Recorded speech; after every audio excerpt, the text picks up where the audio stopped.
आप देख रहे हैं चैनल की कर्कश। मैं घनश्याम बादल। बेगानी शादी में अब्दुल्ला दीवाना, यही हाल हुआ पाकिस्तान का।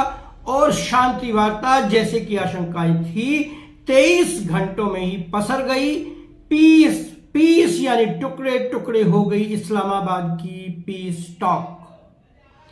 न अमेरिका माना, न ईरान झुका, न युद्ध रुका, बल्कि जेडी वेंस कह गए कि बुरी खबर है ईरान के लिए। तो ऐसी भी आशंकाएं हैं कि युद्ध पहले से भी ज्यादा तीव्रता के साथ शुरू हो सकता है खाड़ी में, यानी नुकसान और ज्यादा होगा। दोनों देश धीरे धीरे ठंडे पड़ रहे थे, लेकिन पाकिस्तान बीच में आया मध्यस्थ की भूमिका में, बिना अपनी औकात, बिना अपनी जात और बिना अपनी बात की अहमियत समझे हुए।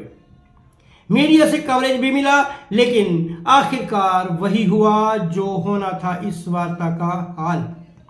न हॉर्मुज स्ट्रेट खोलने को तैयार हुआ ईरान, न अपना न्यूक्लियर संवर्धन का कार्यक्रम छोड़ने की उसने बात मानी, न ही अमेरिका ने उसे धमकाने वाली प्रवृत्ति छोड़ी। कुल मिलाकर कह सकते हैं कि पिछले 37 साल से लगातार दुश्मनी ढोते हुए अमेरिका और ईरान पाकिस्तान में जैसे आए थे, वैसे या कहिए कि उससे भी ज्यादा कड़वी यादें लेकर वापस अपने अपने मोर्चों पर अड़ गए हैं।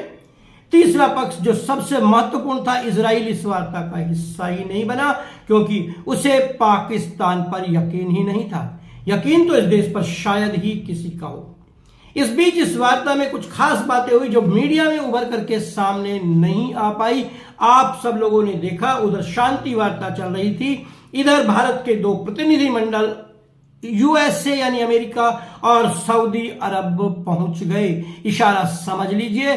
और इसके साथ ही सऊदी अरब के वित्त मंत्री पाकिस्तान पहुंचे और पाकिस्तान को चाहते न चाहते हुए अपनी सेना के डिवीजन, अपने लड़ाकू विमान और फाइटर सपोर्टर विमान सऊदी अरब में भेजने पड़ गए।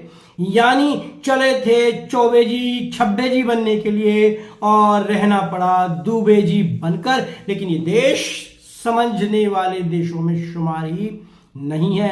हालांकि भले ही हम इस विफलता से पाकिस्तान की खुश हो लें, लेकिन सवाल हमारे ऊपर भी उठते हैं, शांति के पाख्ता उड़ाने वाला देश आखिर इस विश्व के तनाव के वक्त में कहीं भी दिखाई नहीं दिया। खैर, रहिए तैयार महंगाई का बोझ ढोने के लिए, आर्थिक मंदी का सामना करने के लिए। पेट्रोल में लगेगी आग, डीजल भड़केगा और रोटी पर होगा प्रहार।